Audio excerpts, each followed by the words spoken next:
Today, at an international exoplanet conference, the team who built the high-accuracy radial velocity planet searcher, better known as HARPS, the spectrograph for ESO's 3.6-meter telescope, reports on the incredible discovery of more than 30 new exoplanets, cementing HARPS's position as the world's foremost exoplanet hunter. Including these new results, data from HARPS have led to the discovery of more than 75 exoplanets in 30 different planetary systems. In particular, thanks to its amazing precision, the search for small planets, those with a mass of a few times that of the Earth, known as super-Earths and Neptune-like planets, has been given a dramatic boost. HARPS has facilitated the discovery of 24 of the 28 planets known with masses below 20 Earth masses.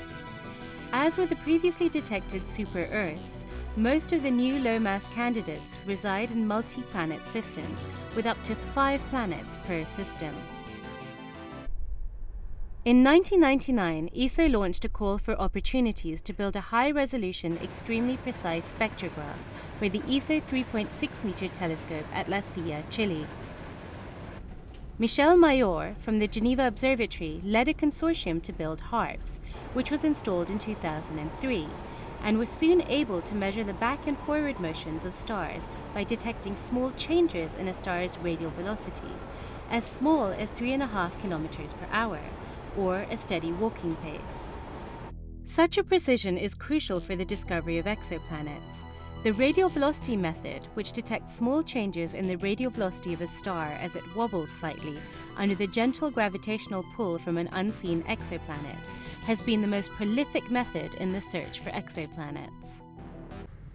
Most of the planets discovered today, more than 300, have been discovered just by the wobble of the velocity of a star, because you have the gravitational influence of the planet turning around.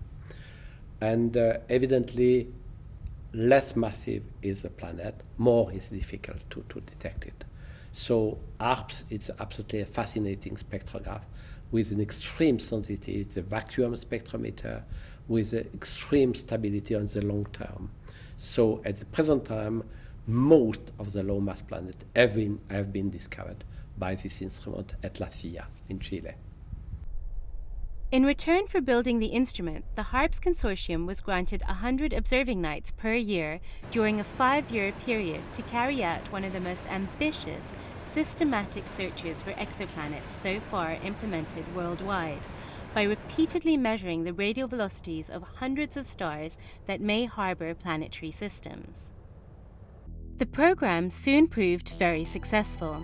Using HARPS, Mayor's team discovered, among others, the first super-Earth around Mu Ara, the trio of Neptunes around HD 69830, Gliese 581d, the first extrasolar planet in the habitable zone of a small star, and the lightest exoplanet ever detected around a normal star, Gliese 581e.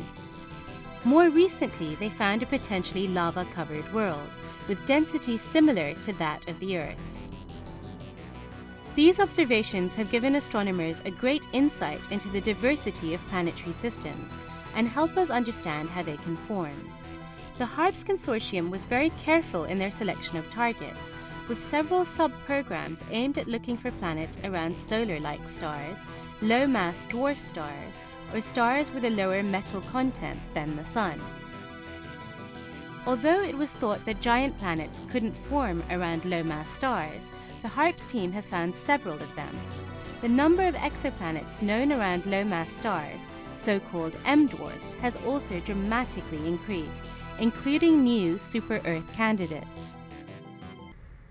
We will continue to focus our research on the search for very low-mass planets, if we can, in the region of habitable zone, and this can be seen as a preparation for future mission to search for life in the universe. Although the first phase of the observing program is now officially concluded, 2 new observing programs have been started, and the team still expect many new discoveries from the first 5 years of measurements. There is no doubt that HARPS will continue to lead the field of exoplanet discoveries, especially pushing towards the detection of Earth-type planets.